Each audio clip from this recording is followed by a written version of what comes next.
जय जिनेन्द्र मंगलाचरण। नमो अरिहंताणम, नमो सीताणम, नमो आयरियाणम, नमो उवछायाणम, नमो लोये सवसाहुणम, मोक्ष मार्गस्य नेतारम, नेतारम कर्म भूव्रताम, ज्ञातारम विश्वतत्त्वानां, वंदे तद्गुणलब्धये। तत्वार्थ सूत्र जी ग्रंथ है, पांचवा अध्याय चल रहा है। अजीव तत्व का वर्णन इस मोक्ष शास्त्र में हम देख रहे हैं। सूत्रों का वांचन वैसे शायद आज आप सभी लोगों ने कर लिया है, तो फिर अभी वो एक्टिविटी नहीं करवाते हैं, हम कल करेंगे वह एक्टिविटी, हम जो भी करना चाहते थे, है ना। तो कल है ना क्लास आपकी? हाँ, कल अंतिम क्लास रहेगी, तो उसमें कल एक्टिविटी करेंगे हम। अब ये जो पांचवा अध्याय है, इसमें जो अजीव द्रव्य का वर्णन है वह किस तरीके से किया गया है, हम आज उसका थोड़ा सा शॉर्ट रिवीजन लेंगे, है ना, और फिर अपने प्रकरण पर आएंगे। सबसे पहले इसमें अजीव तत्व की चर्चा प्रारंभ करते हुए शुरू के 5 सूत्र लिए हैं, जिसमें अजीव का स्वरूप का वर्णन किया है।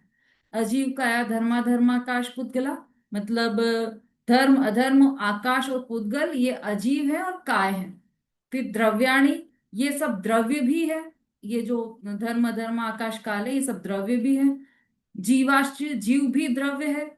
नित्यावस्थितान्य रूपाणी, मतलब ये सभी द्रव्य नित्य है, अवस्थित है और अरूपी है। अरूपी है तो फिर तुरंत ही पुद्गल द्रव्य का ख्याल आया, तो अगले सूत्र में लिखा रूपीणः पुद्गला, जो पुद्गल द्रव्य है वह रूपी है। इस तरह से यहाँ सामान्य चर्चा की अजीव द्रव्य की। उसके बाद यह अगले अगले जो 6 सूत्र हैं उसमें यह बताया कि द्रव्य कितने हैं और उनके प्रदेश कितने कितने हैं। द्रव्य कितने कितने हैं और उनके प्रदेश कितने कितने हैं। तो आकाशादेक द्रव्याणी, मतलब धर्म अधर्म और आकाश द्रव्य एक एक हैं। आकाशादेक मतलब आकाश तक के, तो धर्म अधर्म और आकाश ये द्रव्य एक एक हैं। निष्क्रियाणी च, ये तीनों ही द्रव्य निष्क्रिय हैं। फिर असंख्येयाः प्रदेशा धर्माधर्मेक जीवानाम, धर्म द्रव्य अधर्म द्रव्य और एक जीव द्रव्य के असंख्यात प्रदेश हैं। पहले इनकी संख्या बताई, है ना। अभी इसमें संख्या मतलब वो कितने कितने, मतलब संख्या और प्रदेश दोनों बता रहे हैं ना। तो पहले दो सूत्रों में तो संख्या बताई है कि धर्म अधर्म और आकाश द्रव्य एक एक है और तीनों निष्क्रिय है। फिर उसके बाद संख्या, उसके बाद प्रदेश बताए इनके, तो धर्म द्रव्य अधर्म द्रव्य और एक जीव द्रव्य के असंख्यात प्रदेश है। फिर आकाशस्या अनंताः, आकाश द्रव्य के अनंत प्रदेश हैं। संख्यया संख्ययाश्च पुद्गलानाम, पुद्गल द्रव्यों के संख्यात असंख्यात और अनंत प्रदेश हैं। नाणो, अणु रूप पुद्गल द्रव्य के प्रदेश नहीं है। एक प्रदेशीय मतलब प्रदेश नहीं है, ठीक है। उसके बाद अब ये सभी द्रव्य कहाँ पर रहते हैं यह बतलाने के लिए आगे के 5 सूत्र बोले हैं, बताए हैं। तो लोकाकाशेव गाह, तो जो धर्मादिक द्रव्य हैं वह सब लोकाकाश में रहते हैं, उनका अवगाह या रहना लोकाकाश में होता है। फिर धर्माधर्मयो कृत्स्ने, धर्म और अधर्म द्रव्य संपूर्ण लोकाकाश में व्याप्त है। एक प्रदेशादिशु भाज्य पुद्गला नाम, मतलब पुद्गलों का अवगाह एक प्रदेश से लेकर असंख्यात प्रदेशों तक हो सकता है। असंख्येय भागादिशु जीवानाम, जीवों का अवगाह लोकाकाश के असंख्यातवें भाग से लेकर संपूर्ण लोकाकाश तक हो सकता है। प्रदेश संहार विसर्पाभ्याम प्रदीपवत, जिस प्रकार दीपक का प्रकाश कम से कम और कम भी में भी और अधिक स्थान में भी बन जाता है, उसी प्रकार जीव के प्रदेशों का संकोच विस्तार स्वभाव के कारण वह लोकाकाश के असंख्यात भाग आदि में भी बन जाता है, मतलब रह जाता है वह जीव। फिर इसके बाद जो महत्वपूर्ण सूत्र थे हमारे उपकार वाले, वह प्रारंभ हो गए थे। 6 सूत्रों में उपकार का निर्देश दिया है। गति स्थिति उपग्रहो धर्माधर्मयोर उपकार, मतलब स्वयं चलते हुए जीव और पुद्गल को के गमन में निमित्त है, चलने में निमित्त है, वह धर्म द्रव्य है, मतलब वह धर्म द्रव्य का उपकार है। गति, ये तो गति का हो गया। और स्थिति का, जो स्वयं गमन पूर्वक स्थिति करने में, ठहरने में निमित्त होते हैं, ऐसा ये अधर्म द्रव्य का उपकार है। आकाशस्यावगाह, आकाश का क्या उपकार है? तो आकाश, सभी द्रव्यों को अवकाश देना, रहने का स्थान देना, सभी द्रव्यों के अवगान में निमित्त होना, ये आकाश का उपकार है। शरीर वांग मन प्राणापाना पुद्गला नाम, शरीर वचन मन और प्राणापाना मतलब श्वासोच्छ्वास में निमित्त होना जीवों के प्रति पुद्गलों का उपकार है। पुद्गल का उपकार है ये। शरीर वांग मन प्राणापाना पुद्गल नाम। सुख दुख जीवित मरणोपग्रहाश्च, सुख दुख और जीवन मरण में निमित्त होना पुद्गल का जीवों के प्रति उपकार है, ये भी है। फिर वर्तना परिणाम क्रिया परत्वा परत्वे च कालस्य, अ, लौकिक अनुकूलता प्रतिकूलता में परस्पर, अच्छा एक छूट गया अभी, परस्परोपग्रहो जीवाना। तो ये परस्परोपग्रहो जीवाना, ये तो बहुत ही इंपॉर्टेंट सूत्र है। तो इसका क्या अर्थ है कि लौकिक अनुकूलता प्रतिकूलता में परस्पर में निमित्त होना, यह जीवों का परस्पर उपकार है, जीव का जीव के प्रति उपकार है। जीव जीव के लिए निमित्त है, किसमें? जो लौकिक अनुकूलता और प्रतिकूलता है उसमें जीव जीव में निमित्त है। सबके उपकार बता रहे हैं ना, तो जीव का भी उपकार बताया, इसके पहले पुद्गल का बताया था, उसके पहले आकाश का बताया था, और उससे पहले धर्म और अधर्म का बताया था। तो जीव का जीव के प्रति उपकार भी है। कैसा है वह? अनुकूलता प्रतिकूलता में, मतलब कौन सी अनुकूलता प्रतिकूलता? लौकिक में ही अनुकूलता प्रतिकूलता, उसमें इन दोनों का उपकार है। वर्तना परिणाम क्रिया परत्वा परत्वे च कालस्य, वर्तना परिणाम क्रिया परत्व और अपरत्व में निमित्त होना, ये काल द्रव्य का सभी के प्रति उपकार है। सभी के मतलब सभी द्रव्यों के प्रति ये काल द्रव्य का उपकार है। इस तरह से उपकार के ये छह छह सूत्र, छह सूत्र उपकार के हैं। उसके बाद पुद्गल द्रव्य की चर्चा की है वापस। तो पुद्गल द्रव्य का स्वरूप कैसा है? स्पर्श रस गंध वर्णवंता पुद्गला, स्पर्श रस गंध वर्ण वाला है पुद्गल। फिर उसकी पर्याय कैसी है? तो शब्द बंध सूक्ष्म स्थूल संस्थान भेद तमस छाया तपोद्योत वंतश्च, इस तरह से इसकी ये सब पर्याय होती हैं। पूतगल द्रव्य के गुण और पर्यायों की चर्चा हो गई। मतलब गुण क्या है? स्पर्श रस गंध वर्ण। और पर्याय क्या है? शब्द बंध सूक्ष्म स्थूल संस्थान भेद तमस छाया तपोद्योत वंतश्च। अब पुद्गल के भेद कितने हैं? तो अणवः स्कंदाश्च, पुद्गल के दो भेद है, अणु और स्कंद। तो ये बनते कैसे हैं?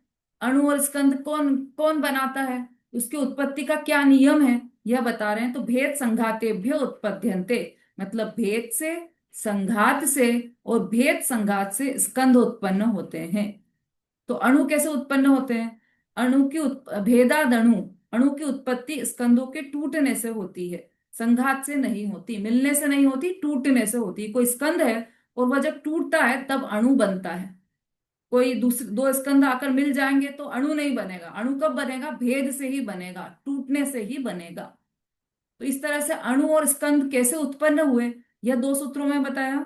फिर ये जो स्कंद है, जो आंखों से नहीं दिखाई दे रहे, वह आंखों से कैसे दिखाई देंगे, कब दिखाई देने लगते हैं? तो उसके लिए अगला सूत्र है भेद संघाताभ्याम चाक्षुष, मतलब जो अचाक्षुष स्कंद है वह चाक्षुष कैसे बनते हैं?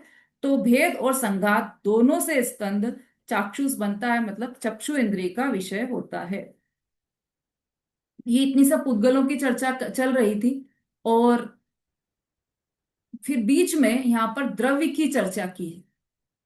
जिसे ऐसा कहा जाता है कि जैसे कोई महत्वपूर्ण चीज, जो रत्न मिला हो हमें, या जैसे हम कहीं सफर में जा रहे हो और कुछ नोटों की गड्डी है हमारे पास, तो हम सूटकेस में उसको कहाँ रखते हैं? सबसे ऊपर रखते हैं या सबसे नीचे रखते हैं? कि नहीं, ना तो सबसे ऊपर रखते हैं ना सबसे नीचे रखते हैं, बीच में जो कपड़ों की तह है उसके बीच में छुपा कर रखते हैं, है ना? घर में तिजोरी भी, किसी पुराने घरों में तिजोरियां बनती थी, तो वो घर में तिजोरी न दीवार के पास वाली जगह पे कमरे में नहीं रखते, क्योंकि कोई भी चोर आकर फटाफट दीवार के सहारे चढ़ ना जाए, इस डर से उस दीवार के पास वाले में, मतलब आगे वाले कमरे में भी नहीं रखते, पीछे वाले कमरे में भी नहीं रखते, ऐसा जो बिल्कुल बीच में सेफ हो उस कमरे में रखते हैं। तो महत्वपूर्ण चीजें, बहुमूल्य चीजें, अमूल्य चीजें बीच में रखी जाती है। इसी तरह से ये जो जो सूत्र है, जो पूरे जैन दर्शन को प्रतिपादित करने वाले सूत्र हैं, इन सूत्रों को बिल्कुल बीच में रखा गया है। न सिर्फ पांचवें अध्याय के बीच में, बल्कि पूरे तत्वार्थ सूत्र के मध्य में बिल्कुल रखा गया है। क्योंकि पूरे 10 अध्याय, 10 के अध्याय के सबसे बीच वाला अध्याय पांचवा अध्याय है, और पांचवें अध्याय के भी बिल्कुल बीच में इन सूत्रों को लिया गया है। एक कुछ ऐसा भी कहा जाता है कि पहले के जब जब आचार्यों ने ये ग्रंथ लिखे थे, तब ताड़ पत्रों पर ये ग्रंथ लिखे थे। तो ताड़ पत्र कैसे होते थे, उनकी कोई बाइंडिंग नहीं होती थी, कोई फेविकॉल से नहीं चिपकाया जाता था उनको, कुछ रस्सी से नहीं बांध देते थे। वो बस ताड़ पत्र पर लिखते थे, उससे कांटे से लिखते थे ताड़ पत्र पर, और उसको पत्थर से दबाकर आगे विहार कर जाते थे। फिर जो श्रावक होते थे वह उन ग्रंथों को संभालते थे। तो ये ग्रंथ भी ऐसे ही लिखा गया। तो पहले के, अगर पहले के पेज जैसे हो तो कभी उड़ जाए पेज, या नीचे के पेज गंदे हो जाए, तो इस डर से कि भाई बहुमूल्य चीज है, उनको बीच में रखना है, इस दृष्टि से भी इन सूत्रों को बिल्कुल बीच में रखा गया है। वह सूत्र है सद्रव्य लक्षणम उत्पाद व ध्रुव्य युक्तम सत। ये महत्वपूर्ण जो सूत्र है, क्या अर्थ है इनका? जो सत है वह द्रव्य है, द्रव्य का लक्षण सत है। सत द्रव्य लक्षणम, सत का द्रव्य का लक्षण सत है। और उत्पाद व ध्रुव्य युक्तम सत, मतलब वो जैसे ये बोला ना कि द्रव्य का लक्षण सत है, तो ये सत क्या है?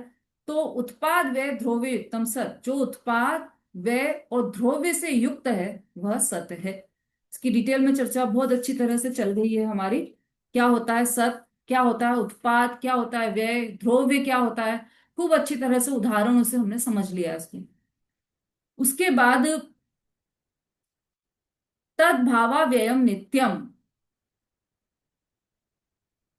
जो चौथे सूत्र में कहा था ना नित्यावस्थितानि रूपाणि, उस नित्य का अर्थ यहाँ पर भी स्पष्ट किया है। तद्भावा व्ययम नित्यम, मतलब वस्तु का होना, उसका व्यय नहीं होना ही नित्यता है। मतलब जो वस्तु में ध्रुवता है, उसका जो नित्यपना है वही नित्य है, उसका अभाव नहीं होता है, उसका नित्यपना रहना।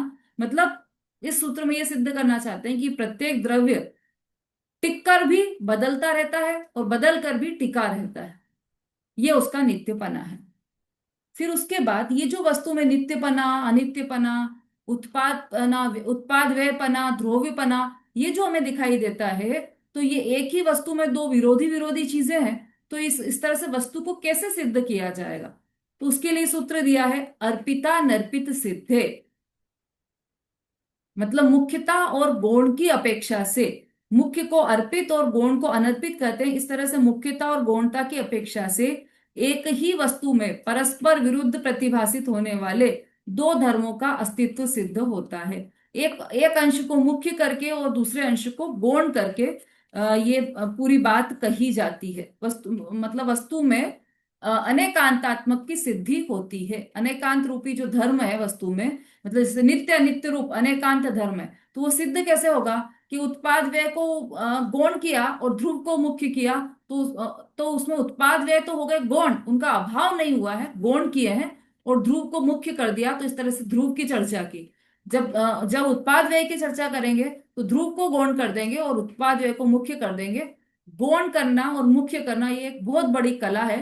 इसमें वस्तु का अभाव नहीं होता, वस्तु के किसी अंश का अभाव नहीं होता, लेकिन ज्ञान में जो वस्तु, जिस वस्तु की चर्चा की जा रही है उस वस्तु को मुख्य रखा जाता है, जिस अंश की चर्चा की जा रही है उस अंश को मुख्य रखा जाता है, और बाकी सारे अंशों को गौण किया जाता है। तो ये अर्पिता अनर्पित, अर्पित और अनर्पित से वस्तु की सिद्धि होती है ना। उसके बाद हम फिर बंध का स्वरूप वापस पढ़ने लगे थे। अब इसमें अर्पित और अनर्पित, अच्छा ये भी अपने बहुत अच्छी तरह से समझ लिया है। अर्पित और अनर्पित, इसको आपके पास जो भी ग्रंथ हो उसमें जो भी टीका हो उसमें से आप अवश्य पढ़िए। 2-4 ग्रंथ हो तो सबकी टीका पढ़ लीजिए। ये 3-4 सूत्र बहुत महत्वपूर्ण है, इसको समझ में आना चाहिए, समझने के लिए बहुत महत्वपूर्ण है। एक बार इसकी टीका ये तत्वार्थ मणि प्रदीप में से हम पढ़ लेते हैं, फिर आगे बढ़ेंगे। किसके पास है तत्वार्थ मणि प्रदीप? पढ़िए शोभा जी। जय सिनेन दीदी। हाँ। मुख्य को, मतलब शुरू से इसमें टीका तो लिखा नहीं है दीदी, शुरू हाँ से ही पढ़ बस दूं। यहीं से पढ़िए, यहीं से पढ़िए। मुख्य को अर्पित और गौण को अनर्पित कहते हैं।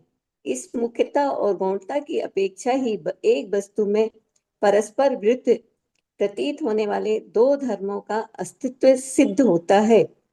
प्रत्येक द्रव्य अनंत गुणों, परस्पर विरुद्ध प्रतीत होने वाले अनंत धर्म युगलों का अखंड पिंड है, अनंत स्वभावों और अनंत शक्तियों का संग्रहालय है। यद्यपि ये गुण, धर्म युगल, स्वभाव और शक्तियां प्रत्येक द्रव्य के स्वरूप में ही समाहित हैं, तद्रूप ही हैं, अभिन्न ही हैं, तथापि ये सब गुण, धर्म, स्वभाव और शक्तियां द्रव्य से कथंचित पृथक भी हैं। यद्यपि ये सभी द्रव्य दृष्टि से, द्रव्यार्थिक नय से द्रव्य में अभेद, अखंड है, नित्य है, एक है, तथापि पर्याय दृष्टि से, पर्यार्थिक नय से भिन्न भिन्न है, खंड खंड है, अनित्य है और अनेक है, तथा प्रमाण से भेदा भेद रूप है, खंडा खंड रूप है, नित्या नित्य रूप है और एका नेक रूप है। उक्त अपेक्षाओं में से हम जिस अपेक्षा को समझना समझाना चाहते हैं, वह अपेक्षा मुख्य होती है, अर्पित होती है और विवक्षित होती है। शेष अपेक्षाएं गौण रहती हैं, अनर्पित रहती हैं, अविवक्षित रहती हैं। विवक्षित, अर्पित और मुख्य ये सब एकार्थवाची ही हैं। इसी प्रकार अविवक्षित, अनर्पित और गौण का एक ही है, का भी एक ही अर्थ है। इस प्रकार अर्पित और अनर्पित के प्रयोग से वस्तु स्वरूप की सिद्धि होती है, समझने समझाने का प्रयोग होता है। जिस प्रकार एक व्यक्ति अपने पिता की अपेक्षा पुत्र है, पुत्र की अपेक्षा पिता है, इस प्रकार वह पिता भी है और पुत्र भी है। इसी प्रकार वही व्यक्ति अपने मामा की अपेक्षा भांजा है, भांजे की अपेक्षा मामा है, इस प्रकार वह मामा भी है और भांजा भी है। इस प्रकार वह पिता, पुत्र, मामा, भांजा सब कुछ एक साथ ही है। इसी प्रकार द्रव्यार्थिक नय से प्रत्येक द्रव्य नित्य है, पर्यार्थिक नय से अनित्य है, प्रमाण से नित्य भी है, अनित्य भी है। इस प्रकार नित्य नित्य है। इस प्रकार द्रव्य नित्य अनित्य और नित्य अनित्य सब कुछ एक साथ ही है। जब नयों का प्रयोग होता है तो उसमें दृढ़ता प्रदान करने के लिए ही लगाई जाती है, पर जब प्रमाण का प्रयोग करते हैं तो अपरक अपर पक्षी की गौण रूप से स्वीकृति के लिए उसमें भी लगाई जाती है। जैसे द्रव्यार्थिक नय से द्रव्य नित्य ही है, पर्यार्थिक नय से द्रव्य अनित्य ही है और प्रमाण से नित्य भी है, अनित्य भी है और नित्यानित्य है। इस प्रकार विवक्षित, अर्पित और अविवक्षित, अनर्पित रूप से वस्तु का प्रतिपादन होता है, वस्तु स्वरूप समझा जाता है और वस्तु स्वरूप की सिद्धि होती है। हम्म। हो गया दीदी? नित्यानित्य क्या हुआ? नित्य और अनित्य, मतलब उसमें नित्य और अनित्य और जब नित्यानित्य। पूरी वस्तु को देखेंगे तो वस्तु नित्य भी है और अनित्य भी है, ऐसा नित्य अनित्य है वस्तु, है ना। द्रव्य नित्य है कि अनित्य है? हम नित्य है कि नित्य अनित्य है? तो हम नित्य भी है और अनित्य भी है। पर्याय दृष्टि से अनित्य ही है और द्रव्य दृष्टि से नित्य ही है। तो भी का लगाया जाएगा? जब नित्य भी प्रमाण। है और अनित्य भी है, जब प्रमाण दृष्टि से देखेंगे वस्तु को, तब भी लगाया जाएगा। और किसी अपेक्षा से बात की जाएगी, द्रव्यार्थिक नय की अपेक्षा से बात की जाएगी, तो वस्तु नित्य ही है। पर्यार्थिक अपेक्षा से बात की जाएगी, पर्यार्थिक नय की अपेक्षा से बात की जाएगी, तो वस्तु अनित्य ही है, ऐसा बोला जाएगा। जैसे स्त्री है, तो स्त्री को पुत्र की अपेक्षा, ये पुत्र की अपेक्षा से मां ही है, ऐसा बोला जाए। और पति की अपेक्षा से पत्नी ही है, ऐसा बोला जाएगा। लेकिन एक स्त्री को देखेंगे तो यह पत्नी भी है, यह माता भी है, ऐसा बोला जाएगा। तो उसमें भी लगेगा, और एक अपेक्षा से ले ली तो ही लग जाएगा। ठीक है। दोनों चीज बताना है तो नित्यानित्य। हाँ, पूरी पूरी वस्तु को बताना है, प्रमाण से वस्तु को बताना है। तो नित्य तो अनित्य नित्य मतलब भी लग जाएगा उसमें, कि वस्तु भी है। नित्य भी है और अनित्य भी है। और फिर उसमें डिटेल करो कि नित्य कैसे है और अनित्य कैसे है। तो नित्य तो ऐसे है कि वह द्रव्य दृष्टि से हमेशा टिकी ही रहती है, स्थिर है, ध्रुव है, अचल है, इसलिए वह नित्य है। और पर्याय दृष्टि से टिकती ही नहीं, बदलती ही रहती है, इसलिए वह अनित्य ही है। तो वस्तु नित्यानित्य है ऐसे।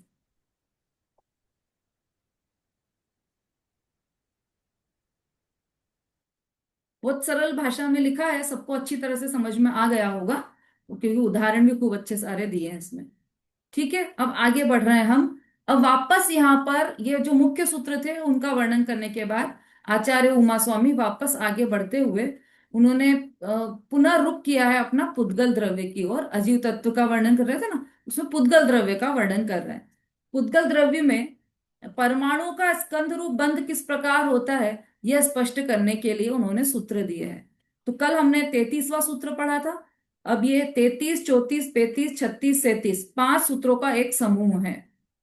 ये सभी सूत्र उसके परमाणु का स्कंद रूप बंध किस प्रकार होता है यही बताने के लिए है। मतलब जो परमाणु है वह स्कंद कैसे बन जाते हैं, किस तरह से बनते हैं, किस तरह से स्कंद परमाणु में बनता है, बंध कैसे होता है, बंध खुलता कैसे, भेद संघात ये सब कैसे होता है, ये पूरा विवरण इन सूत्रों में किया गया है। तो एक बार 33 से लेकर 37 तक के सूत्र पढ़ते हैं अपन। अ, चलिए। हम्म, हाँ, सूत्र को दोहराते जाइएगा ललिता जी। स्निग्ध रुक्षत्वाद बंध।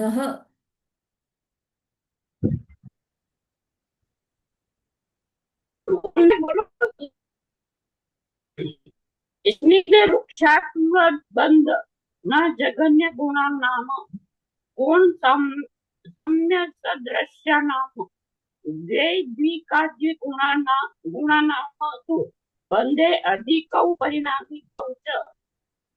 हाँ, ठीक है मंजू जी, पीछे पीछे दोहराइएगा आप।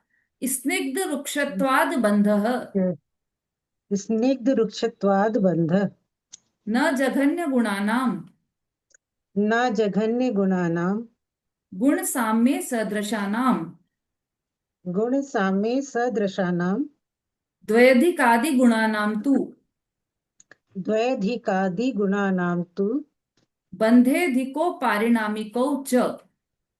बंधेधिकौ पारिणामिकौ च। अब इन सूत्रों को ही हम समझते हैं। कल हमने शुरुआत की थी यहां से, दो सूत्र लिए थे कल, 33वां और 34वां। तो पहला जो है 33वां, स्निग्ध रुक्षत्वाद बंध, चिकने और रूखे के कारण दो तीन इत्यादि परमाणुओं का बंध होता है। कल हमने इसको समझा था और इसकी टीका भी पढ़ी थी कल हमने, कि जो परमाणुओं में स्निग्ध और रुक्षपने का जो गुण है या पर्याय है उसके कारण बंध होता है।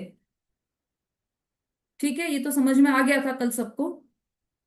इसको इसका चौथा पॉइंट फिर से पढ़ लेते हैं हम। स्निग्ध और रुक्षत्व के जो अविभाग प्रतिच्छेद हैं उसे गुण कहते हैं। एक, दो, तीन, चार, पांच, छह इत्यादि और संख्यात असंख्यात या अनंत स्निग्ध गुण रूप से तथा रुक्ष गुण रूप से एक परमाणु और प्रत्येक परमाणु स्वतः स्वयं परिणमता है। मतलब जो परमाणु है, एक परमाणु है, वह किस किस रूप से परिणम बन सकता है, कि वह स्कंध रूप में होकर दो, तीन, चार, संख्यात असंख्यात अनंत रूप, ऐसे अनंत स्कंद, अनंत पुद्गल परमाणु का एक पिंड स्कंद रूप भी हो सकता है। तो वह किस किस कारण होगा, कि स्निग्ध गुण रूप से तथा रुक्ष गुण रूप से। अनंत स्निग्ध गुण हो या अनंत रुक्ष गुण हो, उनके कारण से यह बंधता है। और गुण किसे कहा है, तो द्रव्य गुण पर्याय में आने वाला यहाँ पर गुण नहीं समझना है। यहाँ पर गुण का अर्थ स्निग्ध रुक्षत्व की शक्ति का नाप करने का साधन समझना चाहिए। जो स्निग्धता और रुक्षता है एक परमाणु में, उसमें कितनी कितनी पॉइंट स्निग्धता है, उसमें कितने पॉइंट रुक्षता है, ये नाप करने के लिए यहाँ पर ये गुण शब्द डाला। इतने गुण उसमें स्निग्धता है, इतने गुण उसमें रुक्षता है। तो आगे के जो 6 सूत्र आने वाले हैं उसमें उस गुण का अर्थ यही लगाना है आपको, कि उसमें स्निग्धता रुक्षता की शक्ति का नाप करने का साधन वह गुण है, उसको उसको ही समझ के चलना अब आप। तो बंध कब नहीं होता? तो न जघन्य गुणानाम, जघन्य गुण सहित परमाणुओं का बंध नहीं होता, है ना। तो जघन्य गुण परमाणु अर्थात जिस परमाणु में स्निग्धता या रुक्षता का एक अविभाज्य अंश हो, उसे जघन्य गुण सहित परमाणु कहते हैं। जघन्य गुण अर्थात एक गुण समझना। जैसे उसमें नाणु, तो नाणु में क्या होता है? अप्रादेशी, जो परमाणु है वो अप्रादेशी। अब अप्रादेशी का अर्थ वहां पर ये समझना कि एक प्रदेशी को वहां पर अप्रादेशी कहा है। इसी तरह से यहाँ पर जघन्य गुण किसको कहा है? एक गुण को जघन्य गुण कहा है। ठीक है। तो वो गुण मतलब वही स्निग्धता, रुक्षत्वता की शक्ति मापने का साधन। तो ये वाला गुण जिस परमाणु में एक होगा, एक एक गुण उसमें स्निग्धता का होगा या एक गुण उसमें रुक्षता का होगा, तो उसका बंध नहीं होगा, मतलब वो स्कंध रूप में नहीं आएगा। ठीक है। बिल्कुल सरल भाषा में समझा रहे हैं यहाँ पर। जिस परमाणु में स्निग्धता का एक गुण होगा या रुक्षता का एक गुण होगा, उस परमाणु का बंध नहीं होगा, अर्थात वह परमाणु स्कंध रूप से नहीं बंधेगा। ठीक है।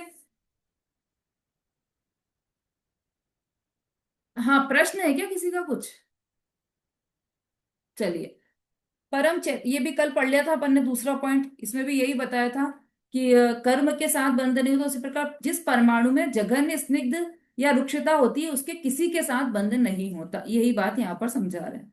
फिर प्रवचन सार की टीका यहाँ पर दी है। पुद्गलों में कब बंध होता है और कब नहीं होता है, वो प्रवचन सार में से पढ़ लेना, ऐसा यहाँ पर बता रहे हैं। हाँ मंजू जी बोली। दीदी, स्निग्ध वृक्षत्वाद बंध में जो तीसरा पॉइंट है ना, हाँ उसका तीसरा, उसका भी तीसरा, हाँ, उसमें अन्योन्य अवगाह पुद्गल जीवात्मक बंध, ये वाला, ये वर्ड समझ भी नहीं आया था मुझे। मतलब इसलिए मैंने कल इसको सरल शब्द में बोल दिया था कि भाव कर्म का बंध नहीं, मतलब वो द्रव्य कर्म का द्रव्य कर्म पुद्गल है और उसके साथ जीव का बंध।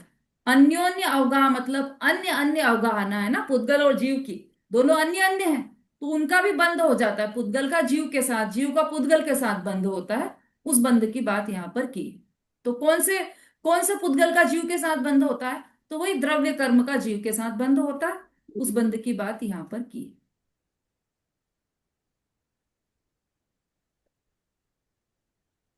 ठीक है दीदी। हाँ, दीदी ये बताया ना जघन्य गुण अर्थात एक गुण समझना, मतलब हाँ, एक गुण क्या मतलब दीदी? एक गुण। एक गुण मतलब रुक्षता का एक गुण या स्निग्धता का एक गुण। अब एक गुण मतलब ये हुआ कि उसकी जो शक्ति है, स्निग्धता की जो शक्ति है, मतलब पुद्गल पुद्गल जो एक परमाणु है, उसमें भी अनंत गुण है। और अनंत गुण में स्पर्श गुण भी है। स्पर्श गुण की अलग अलग पर्याय है। उसमें स्निग्धता और रुक्षता की जो पर्याय है उसके कारण बंध होगा। तो इसलिए बात केवल स्निग्ध, ये अपन ने पहले ही समझ लिया, स्निग्धता या रुक्षता के कारण ही बंध होता है। तो बस बाकी सबको छोड़ दो। अब किसको पकड़ना है हमें? स्निग्धता और रुक्षता को पकड़ना है। अब जो स्निग्धता है, पुद्गल की स्निग्धता मतलब चिकनाई, रुक्षता मतलब रूखापन। तो जैसे जो पुद्गल परमाणु है, उसमें रूखापन बिल्कुल एकदम बारीक सा रह गया है, एकदम एक गुण जितना ही रह गया है, तो उसका बंध नहीं होगा। या फिर उसमें चिकनापन भी एक गुण जितना ही रह गया, तो उसका बंध नहीं होगा। हाँ दीदी, धन्यवाद दीदी। ठीक है। हाँ जी, शोभा जी बोलिए। दीदी जब वो छोटा सा विभाग है तो वो अणु हो गया ना, नहीं, जिसमें अरे रूखा चिकनापन एक ही गुण है। नहीं, अणु नहीं है। अणु का भी छोटा सा भाग है ये। अणु तो परमाणु हो गया ना पूरा। अणु का भी छोटा। परमाणु की बात चल रही है, उसमें हाँ। स्थिरता और रुक्षत्वता की जो पर्याय है, उसकी जो योग्यता है उस पर्याय की, उस समय उसमें स्निग्धता का गुण एक गुण की जितना ही स्निग्धता है उसमें, या रुक्षता उसमें एक गुण के जितनी ही रुक्षता है। तो ये पर्यायगत गुण की बात है ये।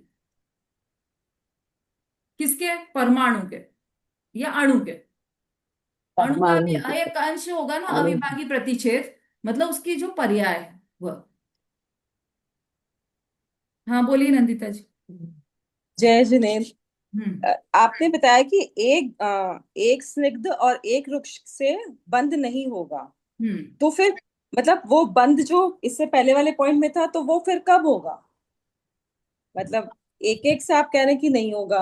बहुत अच्छा प्रश्न है। मैं चाह रही थी कि ये प्रश्न किसी को हो, इसीलिए मैंने बीच में रुक कर ये बोला भी था कि किसी को कोई प्रश्न तो नहीं है। भाई, जब एक गुण स्निग्धता का और एक गुण रुक्षता का उससे बंध नहीं हो रहा, तो फिर बंधन होगा कब? बंध तो होगा ही यस। सही ना। स्निग्ध स्कंद रूप में तो आएगा ही सही ना परमाणु। तो इसका मतलब वो परमाणु जिसका कि एक गुण ही है स्निग्धता का है, एक गुण ही रुक्षता का, उसका कभी बंध होगा ही नहीं फिर। तो ये, अब इसको ध्यान से सुनो आप। इसीलिए इसमें स्पष्ट किया है कि बार बार स्पष्ट करूं, मैं बार बार बोला भी मैंने पहले कि ये पर्याय के गुण की बात है। उसमें जो अणु है उसमें तो भरपूर भरा हुआ है स्निग्धता का गुण, भरपूर बना भरा हुआ है रुक्षता का गुण। लेकिन उसकी पर्याय की उस समय की शक्ति इतनी है कि उसमें एक ही गुण जितनी रुक्षता है, एक ही गुण जितनी स्निग्ध। तो गुण क्यों बोल रहे हैं उसको? इसीलिए यहाँ पर पहले स्पष्ट कर दिया कि यहाँ पर गुण का अर्थ वो जो द्रव्य गुण पर्याय वाला गुण है, जो अनंत गुण वाला जो गुण है वो नहीं है यहाँ पर गुण का अर्थ।